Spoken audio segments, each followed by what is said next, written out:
Well,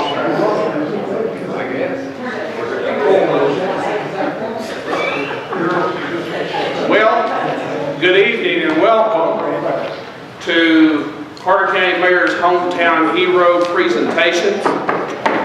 We have 4 tonight. It'll be a short program.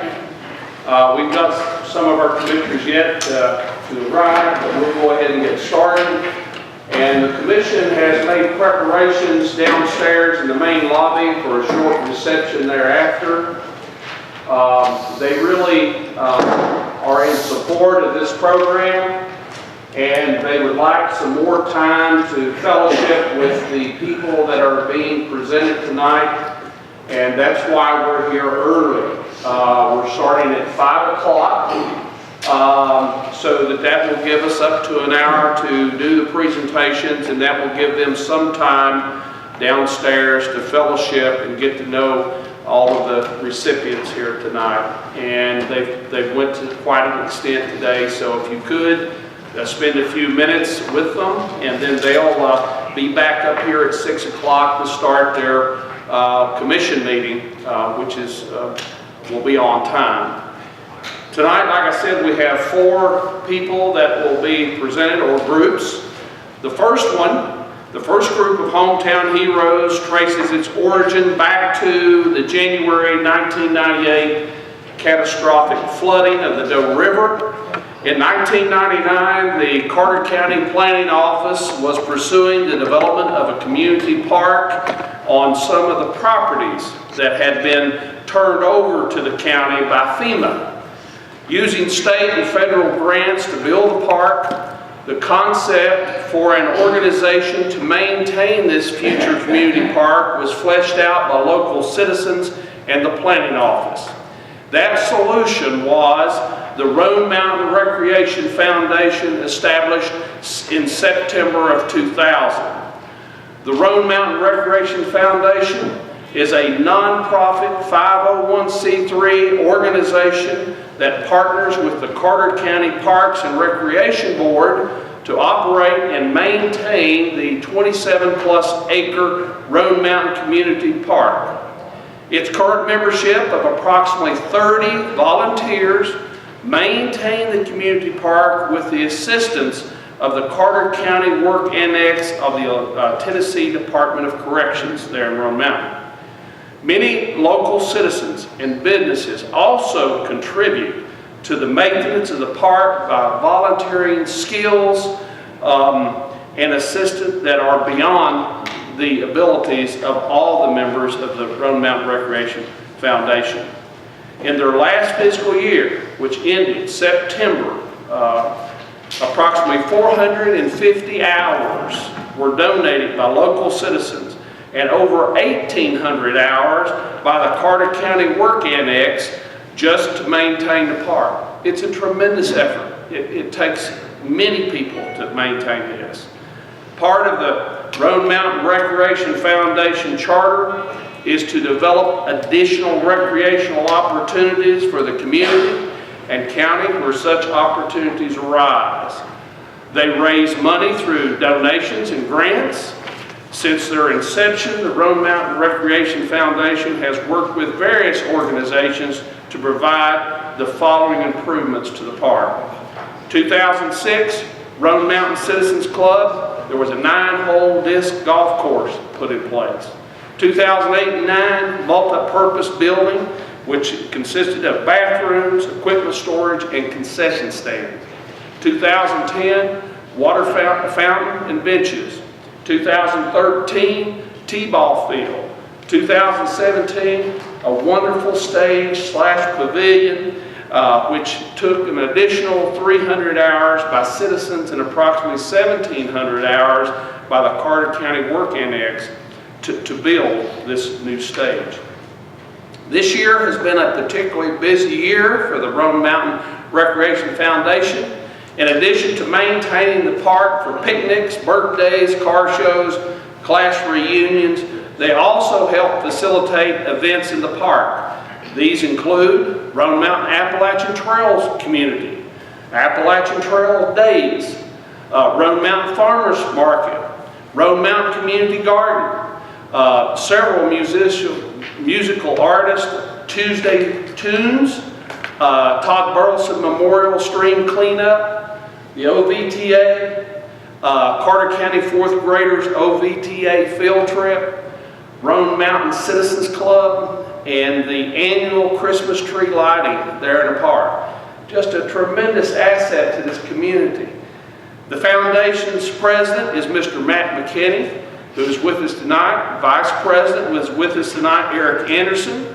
Board members are Carol Ann Mitchell, Bob Fondry, Birgit Perpinski, and Bill Watson. Bill is with us tonight. So, you know, it's obvious to me that the Roan Mountain Recreation Foundation is committed to making Carter County a better place for us all. We're truly blessed to have a dedicated group of volunteers of this caliber. These are wonderful people which possess an incomparable level of community pride and ownership. Please help me welcome the representatives from Roan Mountain Recreational Foundation, all three of these gentlemen.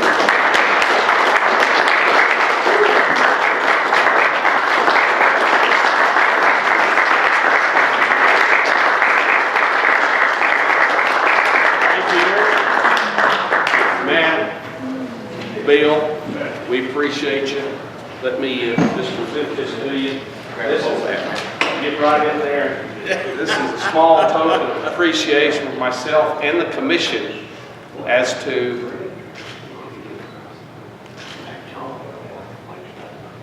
gentlemen.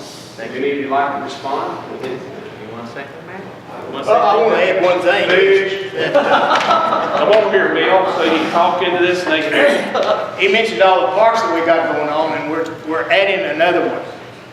We started it actually last summer, Russell Sutton and I. Then when you go into the prison, the railroad grade, there's a big area in there, and we kept it bush hogged. It was part of the flood. Kept it bush hogged all summer, and it's called Happy Trails. And we're getting some grading. Chris Schuler's been up there grading it. And the purpose of it is we're going to have horse trailer parking for people on horses. I'm working and have been working for 5 years with the National Forest to get horse trails up on the mountain. We're getting closer, and they've delayed me another 3 months as normal. But anyway, what we're going to have is horse trail parking. We'll have parking in place for paddle people, bass fishing people, trout fishing people, and bikers and hikers. That'll all be for them to come down there and park.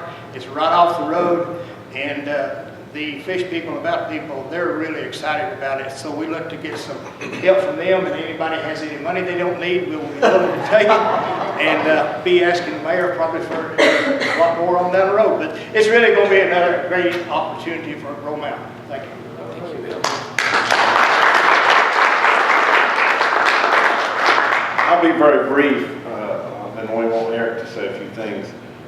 Every community needs a place, a park, a bench to sit on, or something. Every community. And, you know, the good Lord above, He's the one that started this park in Roan Mountain. When the flood came through, there were so many people lost their homes, lost their lives. But through some vision of some other people that are not here right now, and we wish that they could be here because they were the starters, they were the people, and we've just been able to continue what this group of people started. But don't get bogged down by the negatives. You're going to be faced, anytime we try to do something positive, there's going to be so many negatives. Please don't get bogged down by the no's, and we can't do that. You know, that's too hard, or it's too difficult. You have to strive to continue to make better for the community. So thank you very much.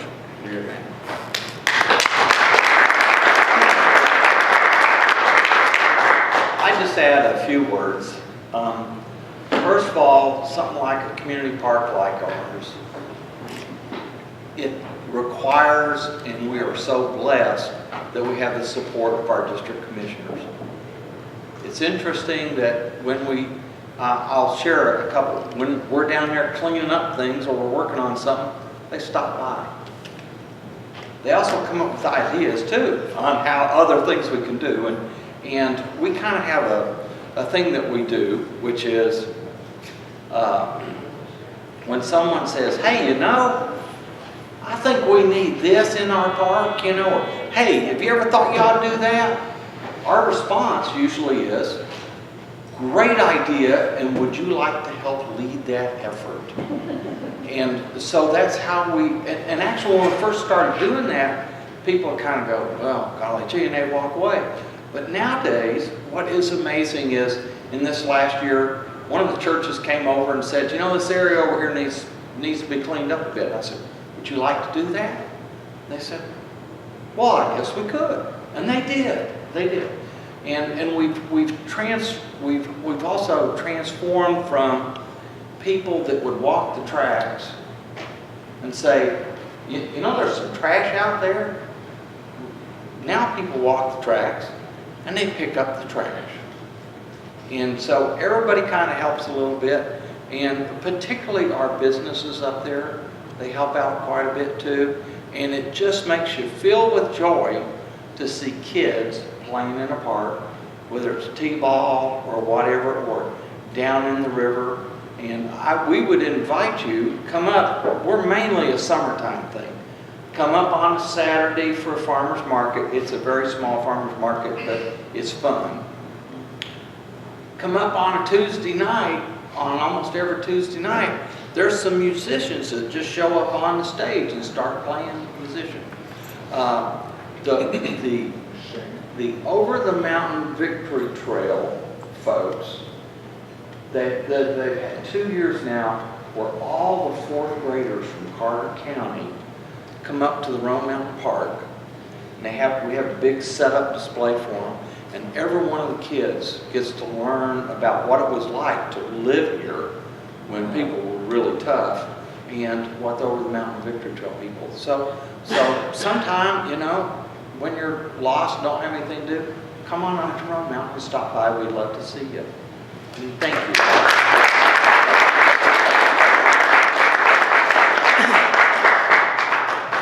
One thing that I have to echo here is the spirit of community service. I've been here now 7 years, 3 months, and 10.5 days in counting. But only in the last year have we seen the community, the citizen involvement, the element that's so critical to success. And the Parks and Rec Board, for the last 2 years that we formed, we are so blessed to have people of that caliber on that board, because they have taken just a small amount of money and have done great things. And they're looking in all neighborhoods and communities to provide the same type of assets that these folks back here have done in Rome Mountain. And you know, I've been to Rome Mountain a couple of times here recently, and those folks are really interested in their community.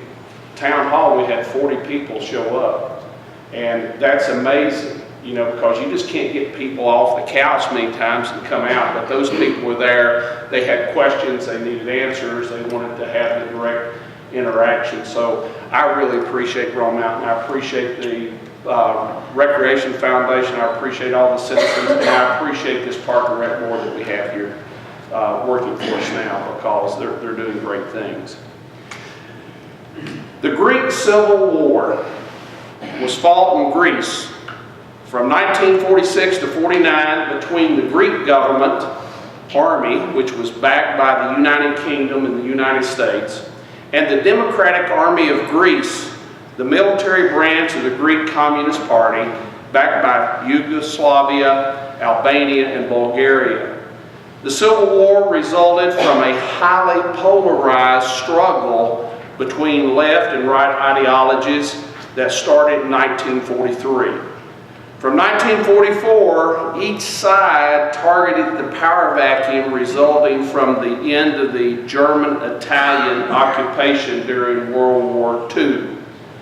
The struggle became one of the first conflicts of the Cold War, and represents the first example of Cold War power post-war involvement in the internal politics of a foreign country. Greece, in the end, was funded by the U.S. through the Truman Doctrine and the Marshall Plan, and joined NATO in 1952. The next person to be honored tonight was born in Greece on October the 16, 1936. The events of the Greek Civil War yielded considerable damage to his family's home and property. His uncle George Pandapapis lived in the United States. Pandapapis held a patent for a form of silver solder, which had resulted in him being granted a federal military contract. He had manufacturing operations in New Hampshire and New Jersey. He loaned our hero's family $850 in that they could come to the United States.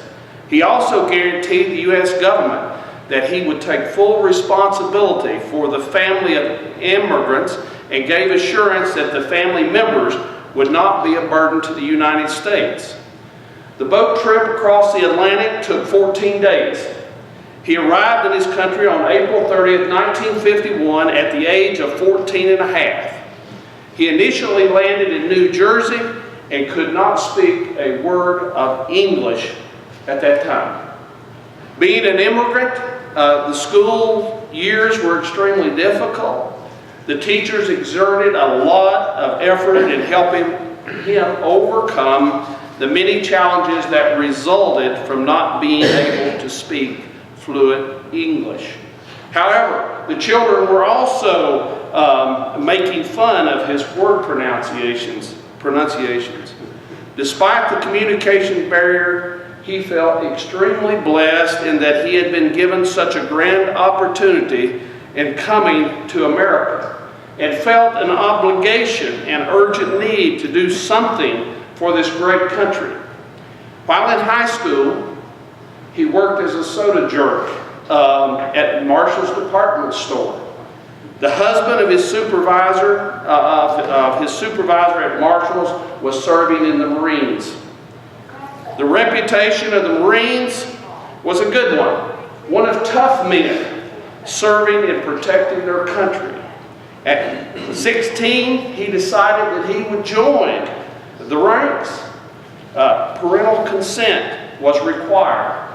After much deliberation, his father, who had served in World War II, finally agreed when he reached the age of 17, granted the consent.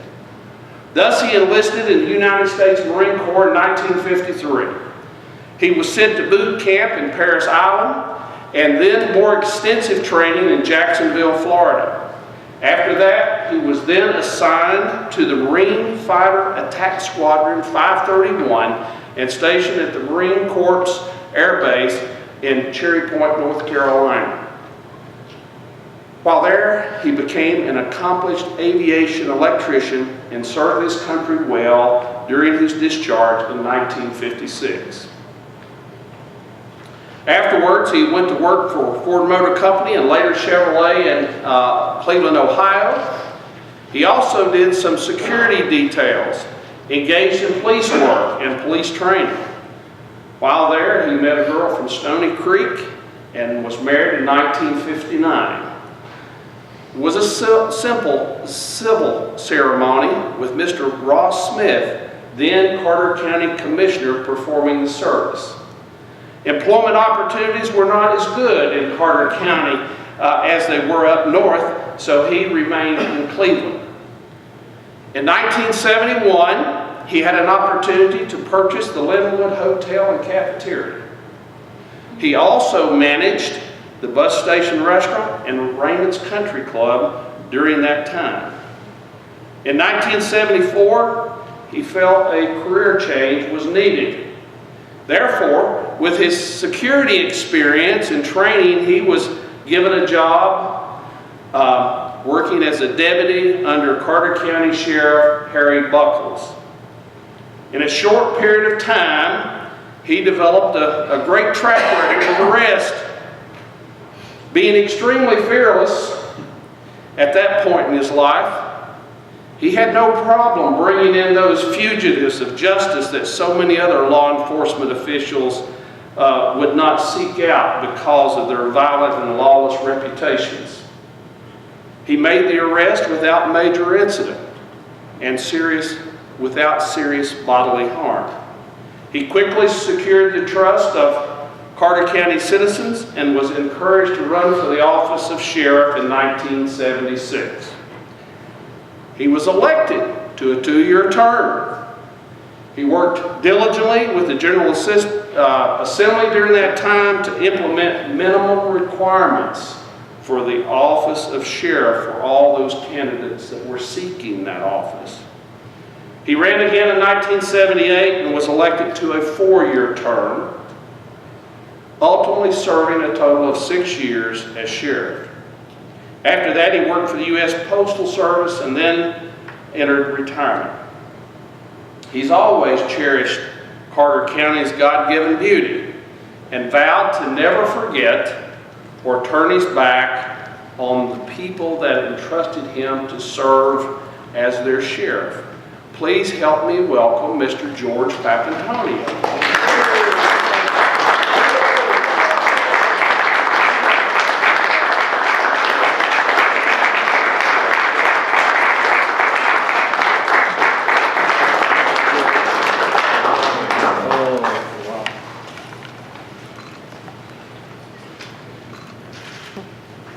Speech. I think there will be a speech from you, George. Okay. Needless to say, that to me,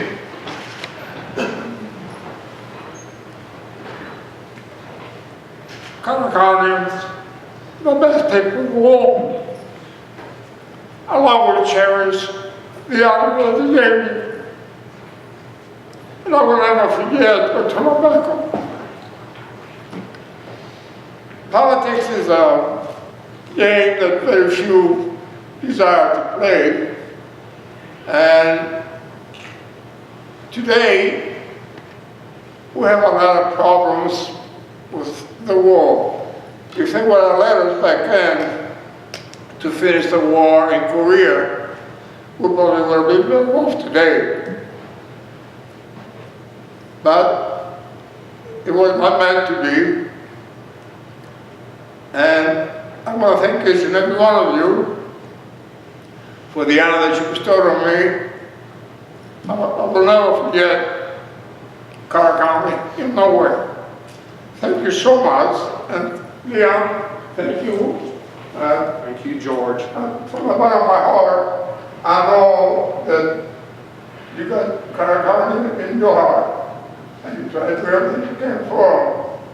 I just wish I could do something to help you to achieve the goals that you got in mind for Carter County. And I appreciate you knowing me. Thank you for this honor that's bestowed on me. Well, thank you for your service to our country, George. We appreciate I'll you. do it again anytime. Thank you.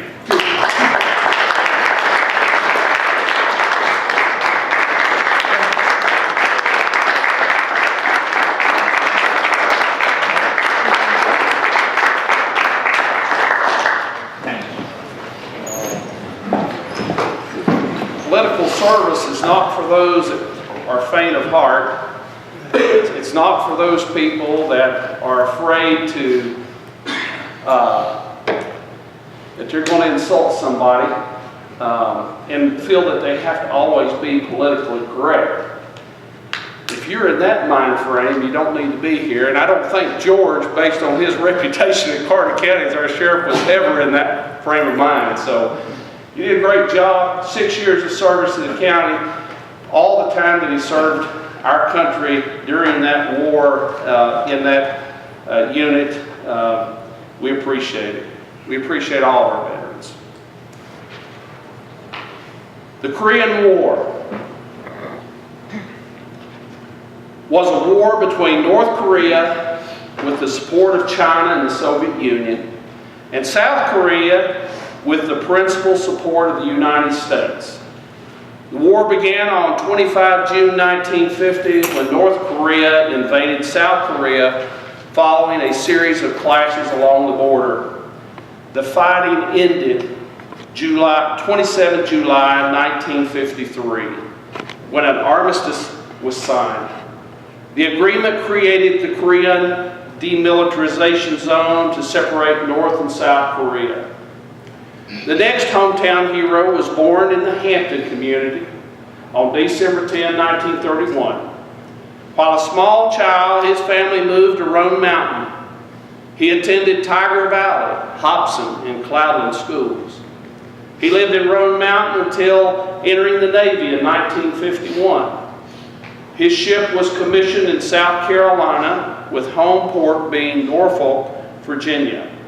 His primary job aboard ship was to serve as a boiler tender. He was responsible for the operation of stationary steam boiler and all auxiliary steam equipment such as pumps, compressors, and etc. While aboard ship, it was imperative that steam be maintained constantly at a specified pressure.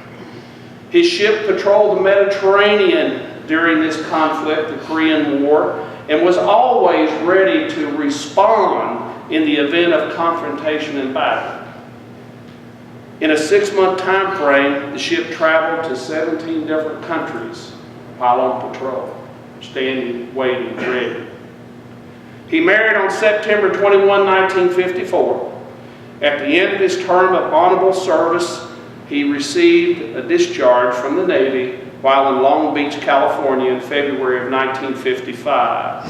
After returning home to Roan Mountain, he realized there were also limited employment opportunities in East Tennessee at that time, so he moved his family to Annapolis, Maryland.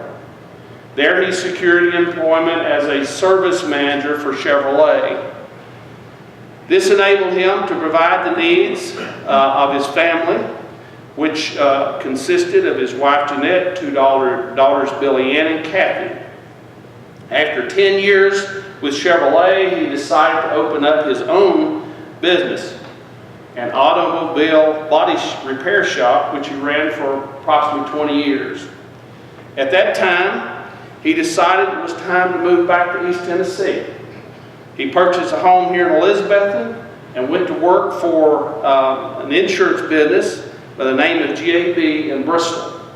He worked there for 16 years and finally, at the prime age of 80, decided to retire. Please help me welcome Mr. Billy Lyons.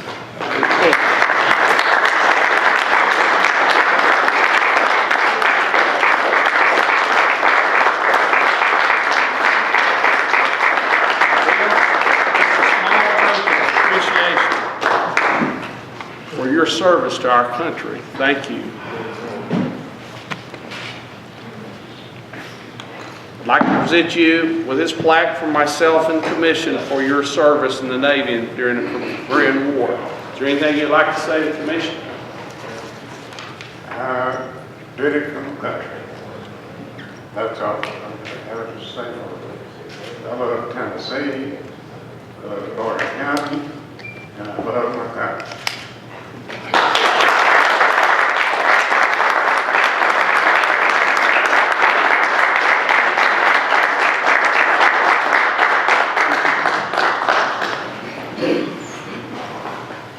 Feels good to live in a county where you've got such a high population of veterans, people that love their country, love their state, and love their county.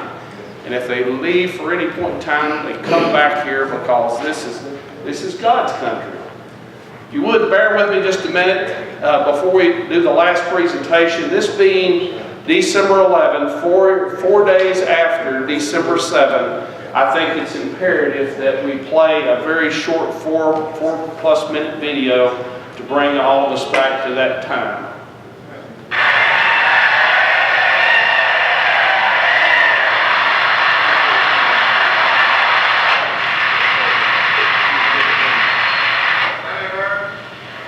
And representing, I have the distinguished honor of presenting the President of the United States.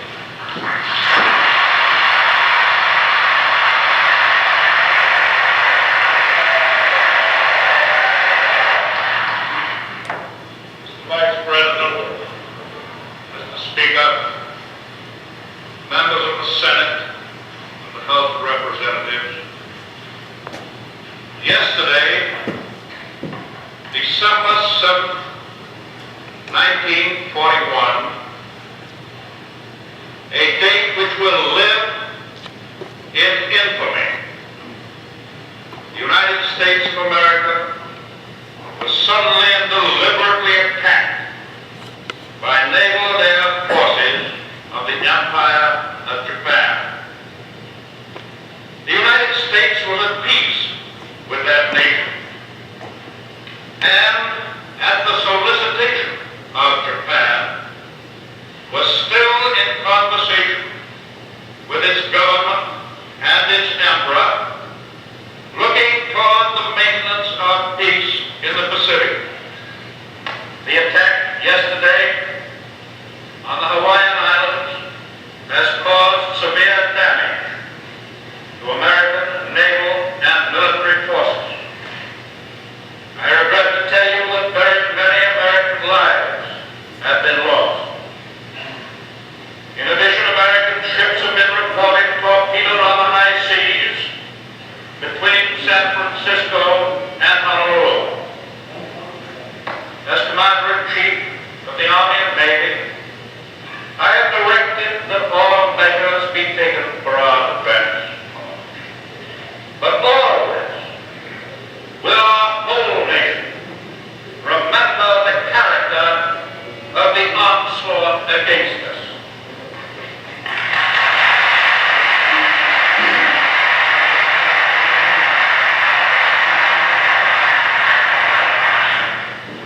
No matter how long it may take us to overcome this premeditated invasion, the American people in their righteous might will win through to absolute victory.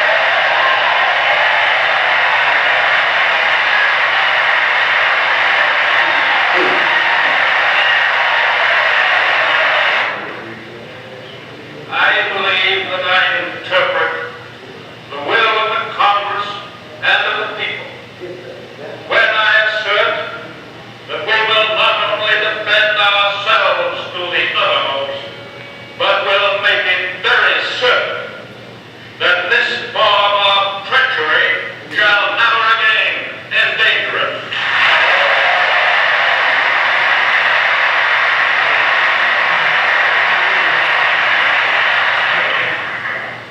Hostilities exist. There is no blinking at the fact that our people, our territory, and our interests are in grave danger. With confidence in our armed forces, with the unbounding determination of our people, we will gain the inevitable triumph. So help us God.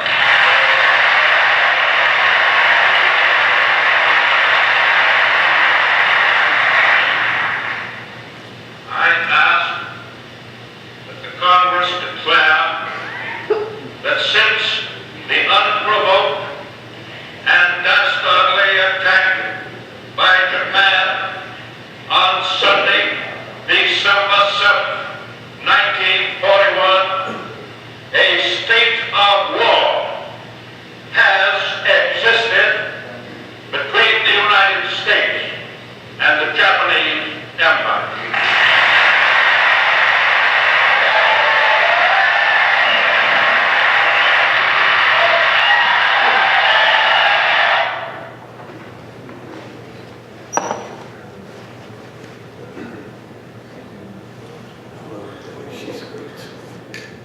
It's just hard to imagine the extent of the emotion that was going through everyone's mind at that time.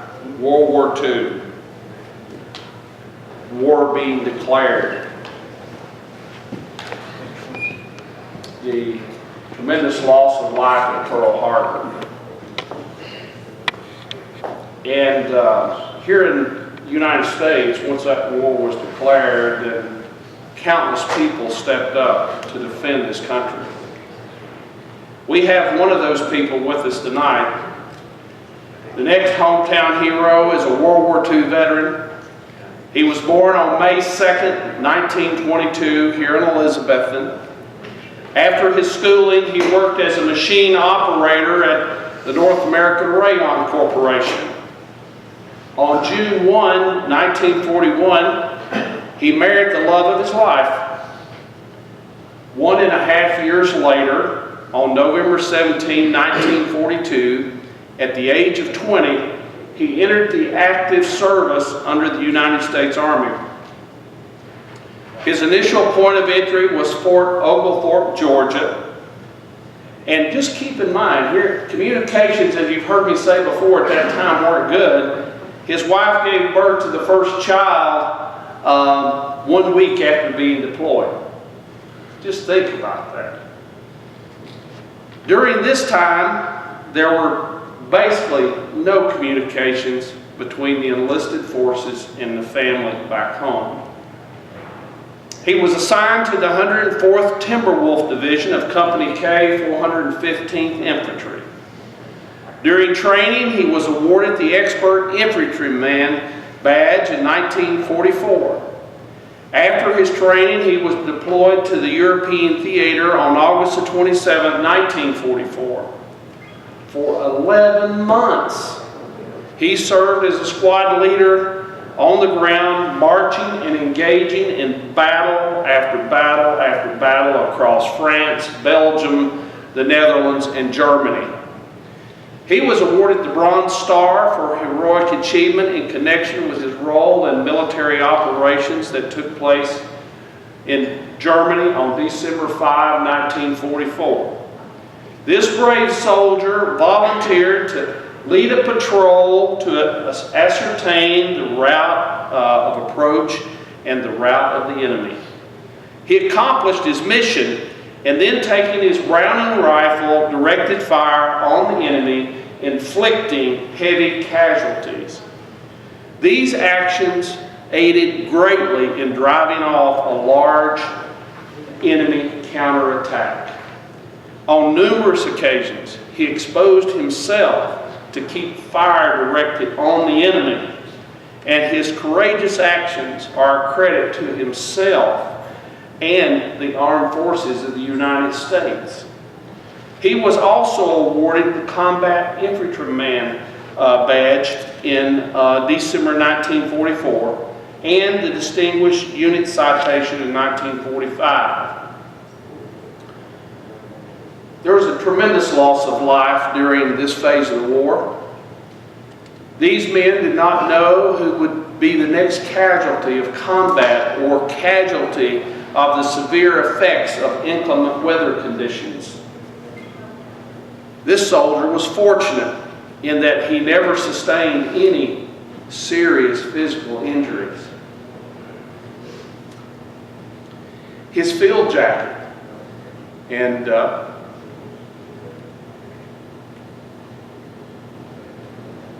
metal-clad Bible, both sustained damage by artillery fragments. He didn't. One of his most cherished mementos is a German flag he took from an opera house in Cologne, Germany. It's a red field with a white disc and a black swastika positioned at a 45-degree angle. The disc and swastika are exactly centered on the red field. This German flag is extremely special in that it has all the names of his platoon members written in the white disc. After the war, he returned home to Elizabethton,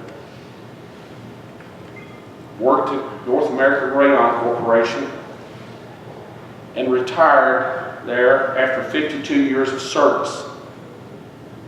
He's a devout Christian and has been a member of C Street Church of Christ here in Elizabethton since 1945.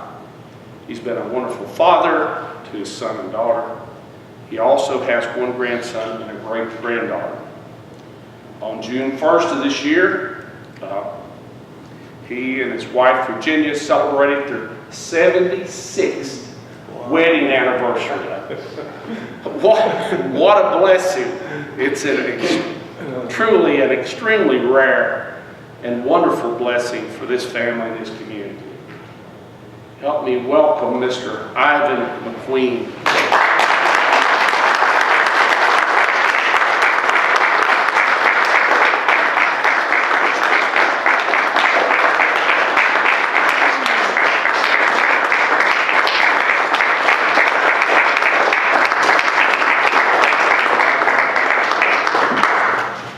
Mr. Glenn, he likes to take pictures, so let's get over here. Who's gonna get over here? Here, let me give this to you. Present this. Come on in here. You're part of this. Thank you. Ivan, this is just a small token of appreciation for your service in World War II, your service to our county. Okay, thank you. And thank you, because you kept the home fires burning all that time, didn't you? Thank you. You'd like to say something, Ivan? No. All I can say is that I thank you. It's very nice. Looks good.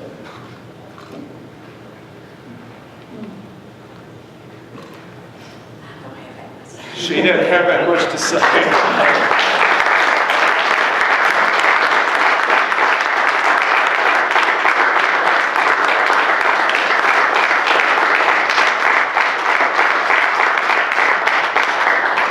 Isn't this wonderful?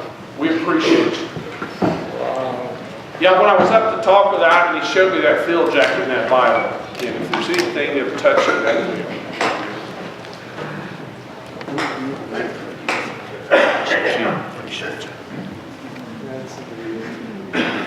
I appreciate everyone coming tonight, and if you would please, the County Commission has a small reception downstairs. They've got some cake and punch. They'd like to fellowship with you. If you could take just a few minutes to meet them down there, I would appreciate it. Thank you.